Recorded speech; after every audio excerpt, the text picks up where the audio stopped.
ककाशी हटाके one of my favourite character from Naruto, और वो मेरा फेवरेट इसलिए नहीं है कि वो स्ट्रॉन्गेस्ट है। हम सबको पता है कि उससे स्ट्रॉन्गर काफी सारे कैरेक्टर हैं सीरीज में, लेकिन वो मेरा फेवरेट इसलिए है क्योंकि उससे मैं रिलेट कर पाता हूँ। वो सारी की सारी प्रॉब्लम्स को काफी मैच्योरली हैंडल करता है। काफी सारे कैरेक्टर्स हैं नारुतो सीरीज में जिनको बचपन में सताया गया था और वो डिसाइड करते हैं कि वो आगे चलकर सबको सताएंगे, वो विलन बनने की पाथ को चूज करते हैं। ककाशी ऑन दी अदर हैंड सारे के सारे पास्ट इवेंट्स को पास्ट इवेंट की तरह ट्रीट करता है और वो मेक श्योर करता है कि जो उसने भुगता वो किसी और को ना फेस करना पड़े। He is a definition of perfect male ideal, smart, handsome और मैच्योर। पर इन सब चीजों के बावजूद, मिस्टर पॉपुलर होने के बावजूद ककाशी को वो रिस्पेक्ट नहीं मिलती जो बाकी सभी ओवर पावर्ड कैरेक्टर्स को मिलती है, और उसका बड़ा रीजन यही है कि वो ओवर पावर्ड नहीं है। ककाशी काफी ज्यादा स्ट्रॉन्ग है लेकिन ओवर पावर्ड नहीं है। लेकिन आज हम ककाशी को ओवर पावर्ड बनाने वाले हैं। आज हम ककाशी हटाके को ककाशी उचिहा में कन्वर्ट करने वाले हैं, जो उसकी सबसे बड़ी दो प्रॉब्लम्स को सॉल्व कर देता है, उसका चाक्रा रिजर्व और उसकी मैजिकल आइज। ककाशी काफी ज्यादा स्मार्ट था और स्ट्रॉन्ग था, लेकिन उसकी दो बड़ी वीकनेस थी। एक था उसका चाक्रा रिजर्व। हर मेजर फाइट के बाद ककाशी हमें हॉस्पिटल में दिखता या फिर उसकी हालत बहुत ज्यादा खराब हो चुकी होती, क्योंकि ऑफ कोर्स वो एक जिंजुरिकी नहीं है और ना ही वो किसी स्पेशल क्लैन से बिलोंग करता है। सास्के और नारुतो की तरह उसके पास नेचुरली इतना ज्यादा चाक्रा नहीं है, और दूसरी उसकी सबसे बड़ी कमजोरी थी उसकी मांगेक्यू शारिंगान आए। ककाशी के लिए ये जो आंख है जो कि उसके बेस्ट फ्रेंड ने उसको अपने आखिरी मोमेंट्स में गिफ्ट करी थी, वो दो धारी तलवार की तरह काम करती है। वो ककाशी को स्ट्रॉन्ग बनाती है और काफी अच्छी अच्छी एबिलिटीज प्रोवाइड करती है, जिससे ककाशी काफी बार मौत को छू के टक से वापस आया है। लेकिन इसके साथ साथ वो आंख उससे काफी ज्यादा चाक्रा डिमांड करती है, उसका चाक्रा बहुत ज्यादा ड्रेन करती है, जिसकी वजह से वो मोस्ट ऑफ द टाइम काफी ज्यादा जल्दी थक जाता है। लेकिन अब मैं आपसे बोलूंगा कि दिल थाम के बैठ जाइए, क्योंकि ये कहानी ककाशी हटाके की नहीं बल्कि ककाशी उचिहा की है। कहानी की शुरुआत होती है साकोमो उचिहा से, जो कि ककाशी उचिहा के पिताजी हैं। साकोमो उचिहा असल में काफी ज्यादा रिस्पेक्टेबल मैन है, वो काफी ज्यादा स्ट्रॉन्ग है। ये बात पूरे विलेज में फेमस है कि वो अकेले तीनों लेजेंडरी सानिन को हरा सकते हैं, जिसकी वजह से उचिहा क्लैन का लीडर फुगाकू उचिहा भी साकोमो उचिहा की काफी ज्यादा एडवाइस को मानता है और उनको फॉलो भी करता है। साकोमो उचिहा के घर एक बच्चा पैदा होता है जिसका नाम वो रखते हैं ककाशी उचिहा। ककाशी उचिहा बचपन से ही बहुत ज्यादा स्मार्ट था। ऑफ कोर्स साकोमो उचिहा का बेटा कोई लूजर तो नहीं निकल सकता। वो पैदा होते ही काफी ज्यादा पॉपुलर हो जाता है पूरे विलेज में, क्योंकि उससे ज्यादा स्मार्ट और स्ट्रॉन्ग कोई भी लड़का नहीं था पूरी अकेडमी में। पर धीरे धीरे कर जैसे ही टाइम बीतता है, साकोमो उचिहा ककाशी उचिहा से दूर हो जाते हैं। अपने पिताजी का ही दूर होना उसको काफी ज्यादा हर्ट करता है। असल में साकोमो उचिहा इस टाइम पर डिप्रेशन में है, और उसका रीजन वही है जो हमें ओरिजिनल एनिमे में बताया गया था। साकोमो उचिहा ने मिशन से ज्यादा अपने दोस्तों को प्रायोरिटी दी और उन्होंने उनकी जान बचाई। उसके बावजूद लोग उनको हेट करने लगे, और क्योंकि साकोमो उचिहा ने अपना सब कुछ इस विलेज के नाम कर दिया था, उसके बावजूद जब लोग उन्हें हेट करते हैं तो वो ये बात झेल नहीं पाते। और उसके बाद क्या होता है हम सबको पता है, और इस दर्द के मारे ककाशी अपनी शारिंगान भी अवेक कर लेता है। और उसके बाद ककाशी के सर से काफी अर्ली एज में ही उसके फादर का हाथ छूट जाता है, और वो इसलिए काफी ज्यादा एरोगेंट हो जाता है और अकेला रहना प्रेफर करता है। वो किसी पर भी भरोसा नहीं करता,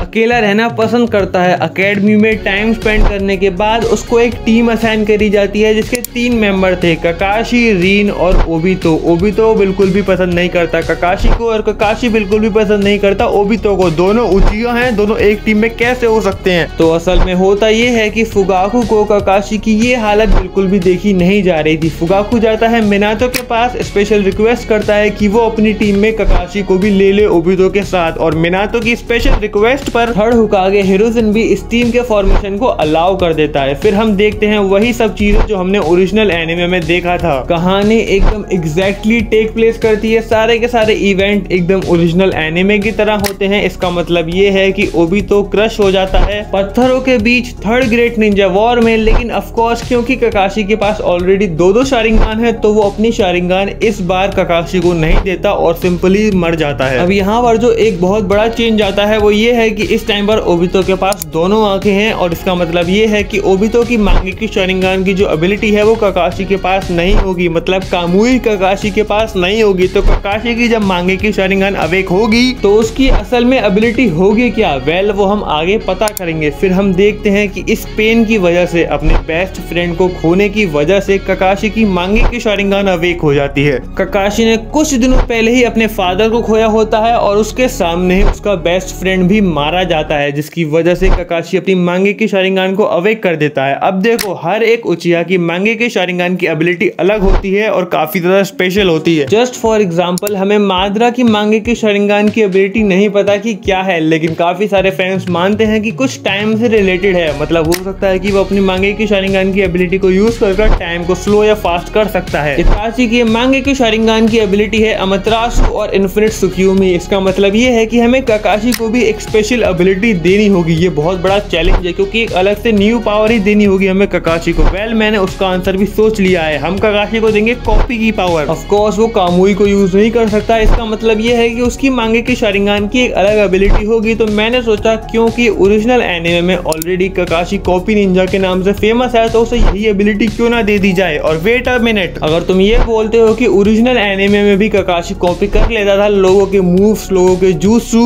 ककाशी ऑलरेडी सारे के सारे jutsus को कॉपी कर सकता था बिना मांगेकी शारिंगान के, तो ये एबिलिटी तो एकदम यूजलेस हो जाती है। तो ऐसा असल में नहीं है। ककाशी पहले सिर्फ और सिर्फ निंजुत्सु को कॉपी कर सकता था और थोड़ा बहुत ताइजुत्सु को कॉपी कर सकता था, और निंजुत्सु में भी सारे के सारे jutsus नहीं कर सकता था वो कॉपी। लेकिन इस एबिलिटी के साथ, चाहे निंजुत्सु हो, चाहे गेंजुत्सु हो, चाहे ताइजुत्सु हो, दुनिया का कोई भी jutsu हो, वो सारे के सारे jutsu को चुटकियों में बिना किसी मेहनत की कॉपी कर पाएगा। वो दूसरों की मांगेकी शारिंगान की एबिलिटी भी यूज कर पाएगा। इसका मतलब समझ रहे हो? इताची का अमातेरासु, ओबितो की कामुई, जिराया का राशिंगान, मिनातो का फ्लाइंग राइजिन, हाशिरामा का वुड स्टाइल, वो सब कुछ कॉपी कर सकता है, जिससे वो काफी ज्यादा स्ट्रॉन्ग बन जाता है। अब तो आप समझ ही गए होंगे। अभी तो आधी कहानी भी नहीं हुई है और ककाशी ऑलरेडी काफी ज्यादा स्ट्रॉन्ग बन चुका है। फिर वो दिन आता है, वो मनहूस दिन, जिस दिन ककाशी चिदोरी से रीन का दिल बाहर निकाल लेता है। लाइक लिटरली दिल बाहर निकाल लेता है। वहीं पर हमारा ओबितो आशिक भी था, जो कि ये देखकर बिल्कुल बिलबिला जाता है, पागल हो जाता है और सारे के सारे सोल्जर्स को मारकर वहां से चला जाता है। और वो डिसाइड करता है कि वो एक ऐसी दुनिया बनाएगा जहां पर रीन वापस से जिंदा हो। आई नो, तुम में से अब काफी सारे लोग बोलने वाले हो कि एक तरफ ककाशी इतना स्ट्रॉन्ग बन चुका है कि वो सारे के सारे मूव्स को कॉपी कर सकता है, वो लिटरली ब्रोकन बन चुका है, और दूसरी तरफ वो रीन को प्रोटेक्ट नहीं कर पाता कुछ नॉर्मल सोल्जर से, जिनको ओबितो लिटरली पेल देता है। अब देखो, मैं मानता हूँ कि ककाशी बहुत ज्यादा स्ट्रॉन्ग था इस टाइम पर, इवन ओबितो से भी ज्यादा स्ट्रॉन्ग, लेकिन ककाशी इन दी एंड था तो एक बच्चा ही। ककाशी कितना ही अपना चाकरा यूज कर सकता था। हाँ, आई नो वो एक उचिहा है और आगे चलकर उसका चाकरा बहुत ज्यादा बढ़ने वाला है, लेकिन एक बच्चे के हिसाब से उसका चाकरा ऑलरेडी काफी ज्यादा था, लेकिन इनफ नहीं था सभी सोल्जर्स को हराने के लिए। और इन दी एंड वो एक बच्चा ही है भाई। वो अभी अपनी सारी की सारी न्यू एबिलिटीज को, मांगेकी शारिंगान की एबिलिटीज को सीख रहा है, उनको मास्टर नहीं किया उसने अभी। अब एक बार फिर से ककाशी ने किसी अपने को खोया था, लेकिन जैसा कि मैंने बोला था, वो काफी ज्यादा मैच्योरली हैंडल करता है इन सिचुएशन को। वो चाहता तो रुक सकता था, लेकिन वो रुका नहीं और बाकी बचे कुछ लोगों में अपनी खुशी ढूंढता रहा। फिर वो दिन आता है जिस दिन ओबितो नाइन टेल का अटैक करवाता है विलेज में। उचिहा होने के कारण ककाशी बिल्कुल भी हेल्प नहीं कर पाता और मिनातो मारा जाता है। एक बार फिर से ककाशी को जिंदगी ने पंच किया, लेकिन ककाशी ने डिसाइड किया कि वो फिर से उठेगा। वो एक बार फिर से जैसे तैसे कर भी अपने पैरों पर खड़ा हुआ और उसने अपना नाम पूरे विलेज में फैलाया, और पूरे विलेज में ही नहीं पूरी दुनिया में फैलाया। फुगाकू से इतना इंप्रेस हो गया कि उसने अपना बेटा इताची उचिहा उसको सौंप दिया। उसने बोला कि तुम दोनों मिलकर ट्रेनिंग करो और ककाशी इसको इतना स्ट्रॉन्ग बनाओ कि तुम्हारे जितना स्ट्रॉन्ग बने और उचिहा क्लैन का नाम रोशन करे। इताची और ककाशी दोनों मिलकर ट्रेन करते हैं, जिसकी वजह से शिशुई और इताची का वो बॉन्ड नहीं बन पाता। पर शिशुई के अंदर भी भूख थी स्ट्रॉन्गर बनने की, और शिशुई भी ऑलरेडी काफी ज्यादा फेमस था, काफी यंग एज में काफी ज्यादा स्ट्रॉन्ग होने की वजह से। इसलिए शिशुई भी रिक्वेस्ट करता है ककाशी से कि इताची के साथ वो भी उसको ट्रेन करे। शिशुई, इताची, ककाशी तीनों के तीनों उचिहा साथ में एक टीम बनाते हैं और पूरे विलेज में अपना नाम रोशन करते हैं। सारे के सारे मिशंस को फॉलो करते हैं और एक भी मिशन में कभी हारते नहीं है। फिर वो दिन आता है उचिहा मैसेकर वाला दिन। ककाशी असल में सीक्रेटली कहीं ना कहीं काफी सारे कोनोहा विलेजर्स को हेट करता था, क्योंकि वो सारे के सारे रिस्पॉन्सिबल थे उसके फादर की डेथ के। एंड क्योंकि अब उसका कोई ज्यादा लव्ड वन जिंदा भी नहीं है, इसलिए वो डिसाइड करता है कि वो उचिहा की साइड ही लड़ेगा। लेकिन इताची और शिशुई के बारे में उसे पता चल जाता है। उसे पता चल जाता है कि शिशुई अब नहीं रहा और इस चीज का जिम्मेदार डांजो है, और इताची को भी डांजो ने अपने ही क्लैन को निपटाने का कॉन्ट्रैक्ट दिया है। और उससे भी सरप्राइजिंग बात ये थी ककाशी के लिए कि इताची ने उस कॉन्ट्रैक्ट को एक्सेप्ट कर लिया है। फिर हम देखते हैं इताची और ओबितो की बातचीत। असल में वो ओबितो है, लेकिन इताची के लिए वो माद्रा है। इताची इताची ओबितो को अपना प्लान बताता है तो ओबितो बोलता है कि ठीक है मैं तुम्हारी मदद करूंगा, लेकिन मेरी एक शर्त है, तुम ककाशी नाम के उचिहा को नहीं मारोगे। इताची बोलता है कि वो मेरे सेंसे हैं, मैं अकेले वैसे भी उनको नहीं मार पाऊंगा, तुम्हारी जरूरत मुझे पड़ेगी। इस टाइम पर इताची ककाशी से स्ट्रॉन्गर नहीं है। फिर हम देखते हैं ककाशी और फुगाकू की कॉन्वर्सेशन, जिसमें ककाशी फुगाकू को सारी चीजें बता देता है, लेकिन फुगाकू फिर भी कुछ नहीं बोलता। ककाशी उसका रिस्पॉन्स देकर काफी ज्यादा सरप्राइज था। वो बोलता है क्या तुम अपने बेटे को नहीं रोकोगे? फुगाकू बोलता है कि मेरा बेटा काफी ज्यादा इंटेलिजेंट है, मुझे उस पर भरोसा है, उसने जो भी डिसीजन लिया होगा वो असल में बेटर फ्यूचर के लिए ही लिया होगा। ककाशी बोलता है कि मैं आपकी किसी भी बात पर बिल्कुल भी एग्री नहीं करता, मैं सारे के सारे उचिहास को बता दूंगा कि उचिहा मैसेकर होने वाला है और वो अलर्ट रहे। और ककाशी इताची को मारने में बिल्कुल भी संकोच नहीं करेगा। ये बात वो फुगाकू से बोलता है और फुगाकू वर्सेस ककाशी की हमें एक बैटल देखने को मिलती है, काफी छोटी बैटल, जिसमें ककाशी काफी आसानी से फुगाकू को हरा देता है।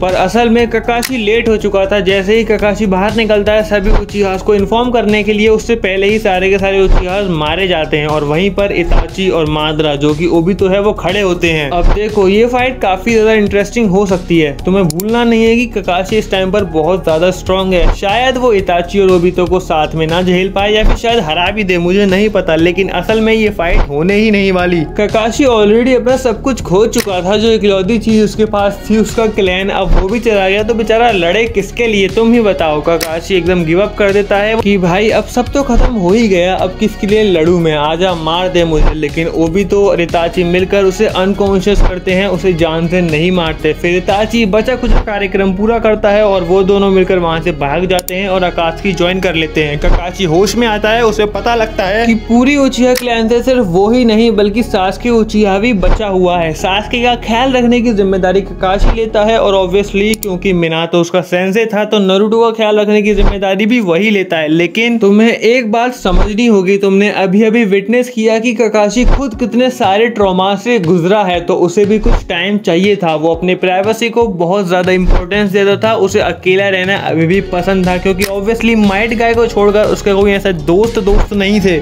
इसका मतलब ये है कि माइट गाय को छोड़कर वो किसी पर भी भरोसा नहीं कर सकता था। और ककाशी ने उसी दिन, जिस दिन उचिहा मैसेकर हुआ, उसी दिन ककाशी ने ठान ली कि वो डांजो को मारकर अपना बदला पूरा करेगा। और अपने बदले में वो इतना खो जाता है जिसकी वजह से वो सासुके और नारुतो को उतना टाइम नहीं दे पाता। और नारुतो को तो एक बार को जिराया का साथ मिल जाता है, लेकिन सासुके अकेला रहने लगता है। हालांकि सिर्फ ककाशी के जिंदा होने की वजह से ही सासुके को पता लगता है कि वो इकलौता उचिहा नहीं बचा है पूरे विलेज में, और ककाशी उसका साथ भी देता है। इसकी वजह से सासुके असल में हैप्पी रहता है। हाँ, पूरी तरीके से तो नहीं, लेकिन ओरिजिनल एनिमे के कंपैरिजन में वो काफी ज्यादा लाइट हार्टेड और चीयरफुल होता है। और ककाशी उसको प्रॉपरली ट्रेन भी करता है, क्योंकि सासुके भी एक उचिहा है, ककाशी भी एक उचिहा है। ककाशी उचिहा ब्लड को काफी अच्छे से समझता है, इसलिए वो सासुके को काफी अच्छे से ट्रेन कर पाता है और सासुके बहुत ज्यादा स्ट्रॉन्ग हो जाता है। जब इताची और किसामे विलेज को इंट्रूड करते हैं, इस बार ककाशी उतना वीक नहीं था। हमें नहीं पता वो इताची जितना स्ट्रॉन्ग था या नहीं, लेकिन हमें इतना पता है कि ककाशी लिटरली बहुत ज्यादा स्ट्रॉन्ग था। जब ककाशी और इताची इस बार भिड़ते हैं तो जब इताची यूज करता है अपनी इन्फिनिट सुकियोमी का, तो ककाशी उसकी स्टाइल को कॉपी कर इन्फिनिट सुकियोमी उसी पर डाइवर्ट करता है। इसका मतलब ये है कि इताची खुद ही अपनी इन्फिनिट सुकियोमी में कैद हो जाता है। लेकिन क्योंकि इताची भी एक जीनियस है, ककाशी भी एक जीनियस है, ये दोनों काफी अच्छी फाइट देते हैं एक दूसरे को, और एंड में इताची कामयाब होता है भागने में किसामे के साथ। अब अगर तुम्हें याद होगा तो मैं बता दूं कि जब इताची और किसामे विलेज से भाग गए थे, उसके बाद ककाशी की हालत बहुत बुरी हो गई थी और माइट गाय की बेवकूफी की वजह से सासुके को पता चल गया था कि इताची विलेज में आया था और वो उसके पीछे चला गया था। और उसके बाद क्या हुआ था हम सबको पता है, इताची ने सासुके को टॉर्चर किया था। पर यहाँ पर ऐसा कुछ भी नहीं होता है। इसका मतलब ये है कि सासुके ने एक बार फिर से वो ट्रॉमा रिलीव नहीं किया। वहीं दूसरी तरफ बाकी सारी चीजें एज इट इज चलती हैं। इताची और किसामे नारुतो को पकड़ने आते हैं, लेकिन जिराया नारुतो को उन दोनों से बचाकर सेफली कोनोहा में वापस ले आता है सुनादे के साथ। सुनादे जैसे ही आती है वो फिफ्थ होकागे बन जाती है। लेकिन अगर माइट गाय स्टूपिड है तो हमारा नारुतो तो और भी स्टूपिड है। जिराया ने खास मना किया था उससे कि वो सासुके को नहीं बताए कि उसका भाई इताची तुम्हें पकड़ने आया था, लेकिन हमारा नारुतो जिस काम की तुम मना करते हो वही काम करता है और वो बेवकूफी में अगर सासुके को बता ही देता है कि इताची उसको पकड़ने आया था। और इसके बाद सासुके और भी सीरियस हो जाता है। ओरिजिनल एनिमे की तरह सासुके ये सोच ही रहा होता है कि वो कैसे अपना बदला ले सकता है। तभी ओरोचिमारू के सर्वेंट आते हैं, उसके पास और उसे ऑफर करते हैं कि वो ओरोचिमारू के साथ चले। ओरोचिमारू सास्के को रिवेंज लेने में हेल्प करेगा और जब सास्के रिवेंज ले लेगा उसके बाद ओरोचिमारू उसकी बॉडी टेक ओवर कर लेगा और सास्के इस बात से अग्री कर उन लोगों के साथ चला जाता है। फिर आखिरी आर्क नारुतो की, जो ओजी नारुतो था उसकी आखिरी आर्क बिल्कुल सेम रहती है। काकाशी इस टाइम पर बाहर गया था किसी एस रैंक मिशन पर और नारुतो, नेजी, शिकिमारू, चोजी, कीबा, हमारे सारे के सारे मेन प्रोटैगनिस्ट चले जाते हैं सास्के को वापस लाने में, जिनको बाद में रॉक ली भी ज्वाइन कर लेता है। लेकिन ये सारे मिलकर भी अपने मिशन में फेल होते हैं और ये लोग सास्के को वापस नहीं ला पाते। नारुतो वर्सेस सास्के देखने को मिलता है हमें फाइनल वैली में। ये आर्क मैंने बिल्कुल भी चेंज इसलिए नहीं करी क्योंकि ये आर्क नारुतो और सास्के दोनों के कैरेक्टर डेवलपमेंट में काफी बड़ा रोल प्ले करती है। जैसे ही काकाशी अपने मिशन से वापस आता है वो गुस्सा होता है और उसकी हेटरेट डांजो के टुवर्ड और भी ज्यादा बढ़ जाती है। इतने सालों में काकाशी ने कई बार ट्राई किया था डांजो को मारने के लिए लेकिन वो हर बार फेल होता है। इसका मतलब ये नहीं है कि काकाशी वीक था, काकाशी डांजो से ज्यादा स्ट्रॉन्ग था, लेकिन डांजो को मारना विलेज में बहुत मुश्किल था क्योंकि वो एक आनबू कॉप की ब्रांच का हेड था। लेकिन एक दिन जब किसी कारणवश डांजो जाता है विलेज से बाहर, काकाशी उस चीज का पूरा फायदा उठाता है और डांजो को विलेज के बाहर ही खत्म कर देता है। किसी को कुछ पता नहीं लगता कि डांजो को किसने मारा। अब यहाँ से लेकर इताची वर्सेस सास्के की फाइट तक सब कुछ सेम रहता है और इताची वर्सेस सास्के की फाइट में भी सास्के जीत जाता है, इताची हार जाता है। इताची के मरने के बाद ओबितो सब कुछ सच बता देता है सास्के को और इस बार सास्के डांजो के पीछे नहीं बल्कि काकाशी के पीछे लग जाता है क्योंकि डांजो को तो काकाशी पहले ही मार चुका था लेकिन सास्के पीछे पड़ा काकाशी के, क्योंकि सास्के को लगता है कि काकाशी भी एक उचिहा था और जब उसके भाई पर इताची उचिहा पर इतनी सारी चीजें कन्वर्ट हो रही थी, इतना प्रेशर पड़ रहा था उस पर, तो काकाशी कहाँ था। काकाशी ने तो इताची को भी ट्रेन किया था तो इताची की हेल्प करनी चाहिए थी काकाशी को, लेकिन उसने ऐसा नहीं किया और इसलिए सास्के काकाशी के पीछे पड़ जाता है। अब डांजो वर्सेस सास्के की फाइट की जगह काकाशी वर्सेस सास्के की फाइट होती है जिसमें काकाशी लिटरली पेल देता है सास्के को। ऑफ कोर्स काकाशी उसे जान से तो नहीं मारता पर पूरी की पूरी पनिशमेंट देता है उसको और तभी वहां पर ओबितो आ जाता है जो कि सास्के को वहां से लेकर चला जाता है। अब बाकी सारी चीजें अगर तुम्हें लगता है कुछ भी चेंज होंगी तो ऐसा बिल्कुल भी नहीं है, सारी की सारी चीजें सेम रहती हैं, लिटरली सेम टू सेम। इकलौता चेंज जो आगे की कहानी में होगा वो ये होगा कि फोर्थ ग्रेट निंजा वॉर में काकाशी ज्यादा अच्छे से फाइट कर पाएगा और वो ज्यादा पावरफुल दिखेगा। ओबितो के पास रिनेगान होने के बावजूद काकाशी उसको ओवरकम कर ही लेगा। देखा जाए अगर ऐसा होता तो काकाशी मेन कैरेक्टर लगता, सास्के और नारुतो को भी ओवरशैडो कर देता, लेकिन चलो कोई बात नहीं भाई। तुमने पूछा था कि सास्के अगर उचिहा होता तो क्या होता, तो भाई ये होता काकाशी उचिहा, मतलब काकाशी का उचिहा वाला version probably top 5 strongest character of all time में तो आता ही आफ्टर नारुतो, सास्के, माद्रा और ओबितो।